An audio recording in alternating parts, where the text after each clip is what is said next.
Thanks for coming.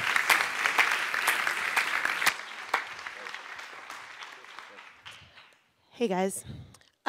So I have to thank all the presenters. They did a really great job setting the stage for my talk today, so I basically don't have to do anything. But my name's Julia Kaganskiy. I work at the New Museum of Contemporary Art in New York City, where I run an experimental new program called New Inc., which is the first museum-led incubator. When, I don't know what it's like here in Barcelona, but when most people hear the word incubator in the States, they tend to think of things like this. This is a picture from a demo day of Techstars, which is one of the most popular incubator programs. And incubators have kind of gotten a bit of a bad rap. I mean, it's become a bit of a cliche to think about like programmers and killer apps and the Zuckerberg-type startups and venture capital culture, so much so that there is now an HBO show satirizing this whole tech scene. And, you know, like all cliches, it carries an element of truth. I mean, look at this photo. It's like all white dudes wearing startup t-shirts. And somewhere in the back, there is a woman. There is one woman up there. Like, it's like playing Where's Waldo to try and locate this woman. And, you know, we hear all the time about the need for more diversity in tech, more women, more minority voices, more different kinds of perspectives, but I would also like to add the need for more artists and designers to be part of that dialogue and better integrated into that ecosystem. The reason is that artists and designers are divergent thinkers. They expand the realm of possibilities. They're not simply focused on utility or execution or how fast you can get this idea as a product into the marketplace. They really have a kind of limitless realm of exploration that they investigate. And this is one example that I like to show. On the left here, you see a project from Michael Neymark, who was an artist working in tech labs in the 70s and 80s. This is a project that he did in 1978 called Aspen Movie Map. And it laid a lot of the conceptual and technological groundwork for Google Street View, which came some 30 years later. Now, at the time, the National Endowment for the Arts, which in part supported this project, called this a waste of taxpayer money. And you know, there's a lot of examples like this. I'm not saying that like Neymark's work led to Google Street View, but the idea was something that he came up with as a form of creative inquiry. And I think that, you know, we just don't see these types of ideas being supported enough. There's very few investors or artist, designer, entrepreneurs, very few resources for those types of thinkers, and much less incubator spaces supporting them. So we, at the New Museum, thought we would start our own. The New Museum, for those of you who don't know, is a contemporary art institution founded in 1977.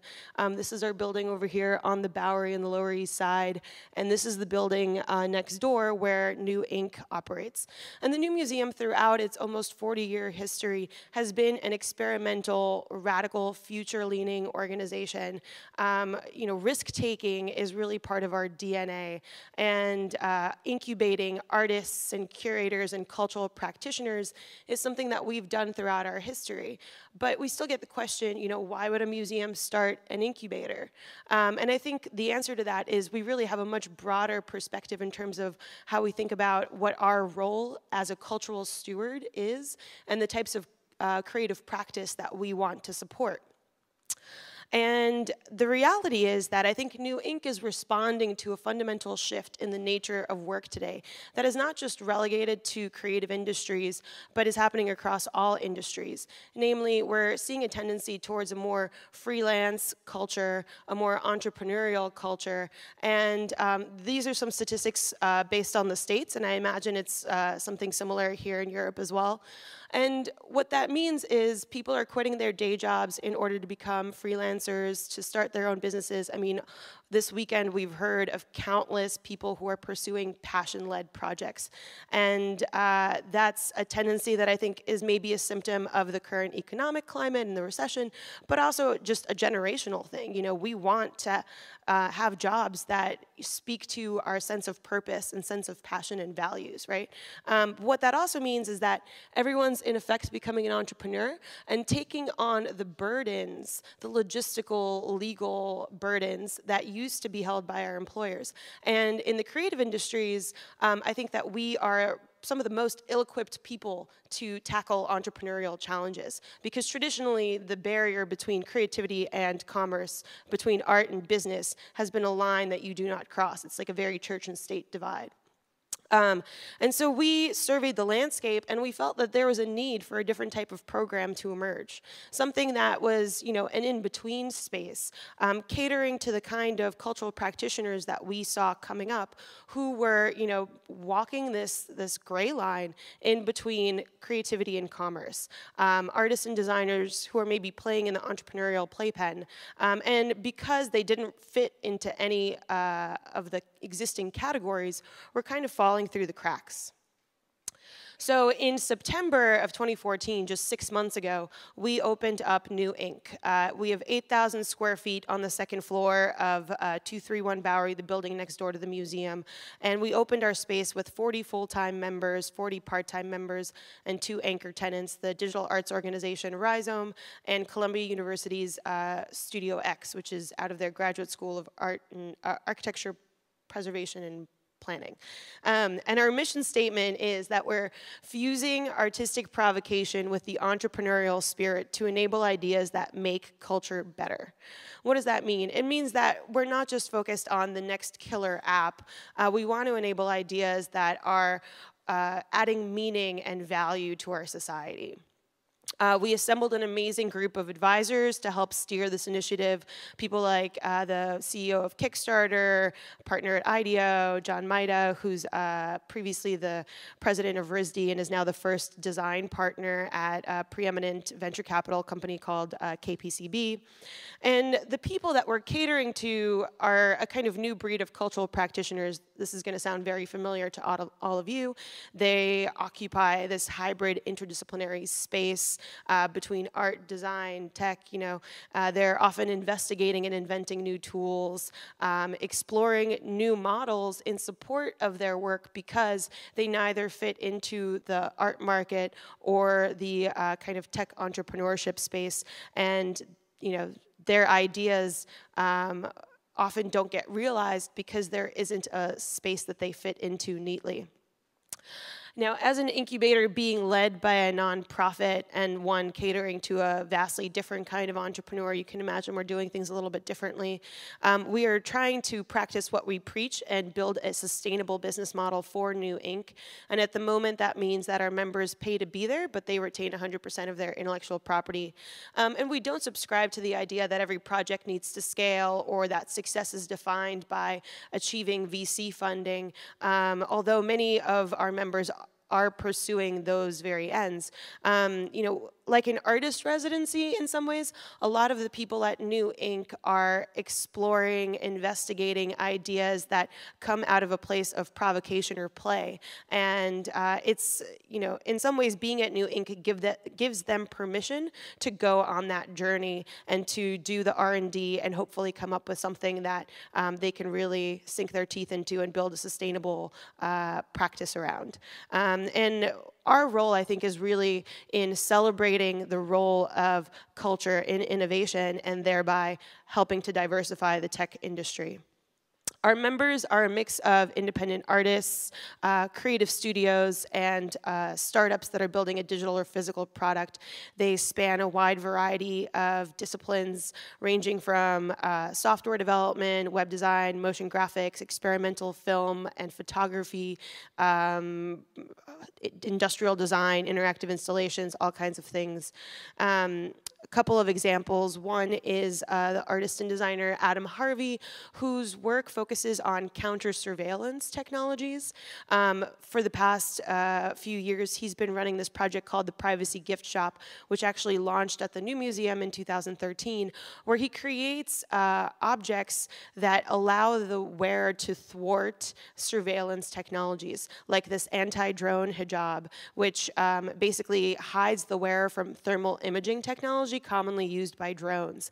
And he set up his own e-commerce store, which allows him to sell these objects directly to his audience, which spans, art collectors and the military.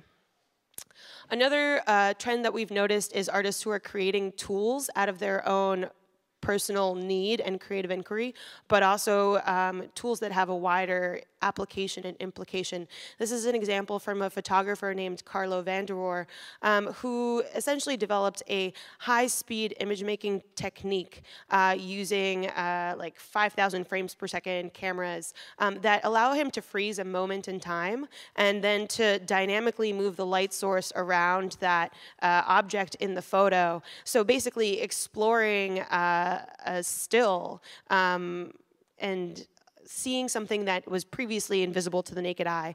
And what he's doing with this now is, using it for his own practice, but he's also collaborating with filmmakers, with creative agencies, with a camera company to explore the possibilities of this new technique and what it means for image making. We also have startups that are building products and platforms that enable creativity. One example is Print All Over Me, which is a fashion platform and community and marketplace that takes virtual designs and translates them into real-world objects. They work with fashion designers as well as the public. They essentially allow you to upload an image and create custom garments. And they have beautiful silhouettes that they print on, ranging from bomber jackets to dresses to backpacks. And it's about, giving people the tools to have a different relationship with the goods that they consume, to be creators that take part in the objects that they acquire.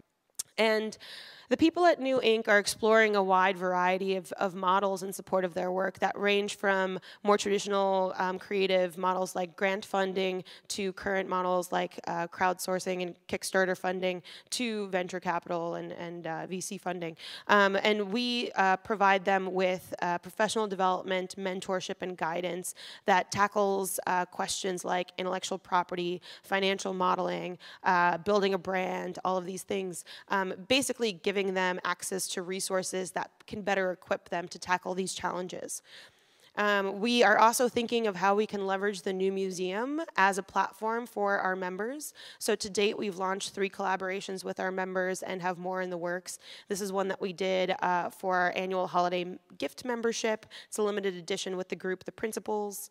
We worked with Print All Over Me to create a limited edition silkscreen dress for the Chris O'Feely retrospective that we had this October. And they also took over our store window in November. And like other incubators, we also have demo days where our members present their work before a curated audience. That, yes, it includes VCs, but it also includes curators and gallery directors, talent from the top creative agencies, great, New York City brands, and it just brings different voices into this ecosystem. And so we're just 6 months old, so we're at the very beginning of our journey. But I think we've assembled an incredible group of people and companies who showcase the possibilities of, what can happen when you empower and enable this group of individuals. And I'm really excited to see how we can re-envision the incubator model to foster cultural value as well as capital value. And I hope you guys will join me in that journey. Thanks.